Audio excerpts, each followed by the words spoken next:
Yan mga guys, nandito ako sa bahay ko nung araw. Dito lumaki ang mga anak ko. Madilim tingnan mo. Aakyatin ko. Kasi lagi siya walang tao. Kaya tingnan mo nangyari. Kinain na siya ng mga anay at bukbok. Yan mga guys, daan-daan lang po ako at baka bumagsak ako dito.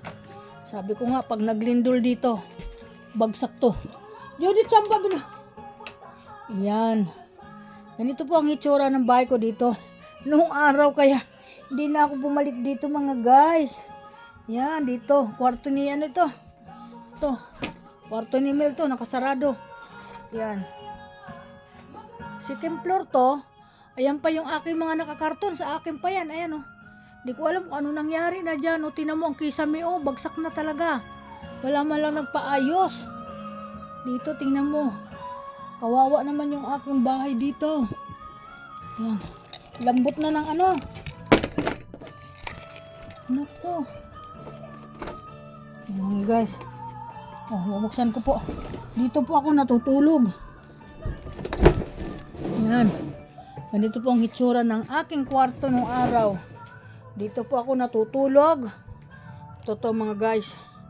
Dito ang kama ko nung kapwisto. Ayan Tingnan mo yung hitsura. Kasi ako nung nandito, ginagawa ko po ito. Malinis po, malinis yung flooring. Tapos ito na po, may aircon. Iba na po yung aircon dito. Ano po ito Ito ata yung aircon ko, yung dinala doon sa Bulacan. Iyon yung aircon ng anak ko. Bakit may aircon dito? Hindi naman yan aircon ko. Nandun sa Bulacan yung aircon ko Kinabitan ng aircon mga guys. Ayan. Kompleto yan. Ito. Tingnan mo mga guys Yung naglagay dito ng gamit, mahilig siya sa mga ganyan. Yung mga santo-santo, puwergaba. Pero napapanood ko po ito sa na inaano nila, binabasag. Hindi ko po alam. Ako po wala po ako comment dyan. Ako po napanood ko lang po yan. Ito. At meron pa akong gamit dito na isang aparador na gamit. Ito po yung aking mga gamit. Ito po yung bahay. Yan po. Tingnan mo. Ito po yung aparador ko. Bago pa, di ba? Pero matagal na ito. Maliit pa yung apo ko dito. Ngayon, dalaga na. Pero okay pa siya Dadaling ko itong aparador ko pag was na wala ng laman to. Kaya sabi ko sa anak ko, ipakiligpit mo sa isang karton. Ang gamit ko dyan, iwanan ko sa kanya ang susi. At dadaling ko yung mga dyan. Sabi ko ang gano'n yung kasi kulang ako sa aparador. Doon ko ilalagay sa sa aking taas, sa 10th floor. Para meron akong lagayan ng gamit doon. Puno na nga din ako sa Bulacan. Mga guys, punong-puno din ako doon. Kaya ito, tingnan mo.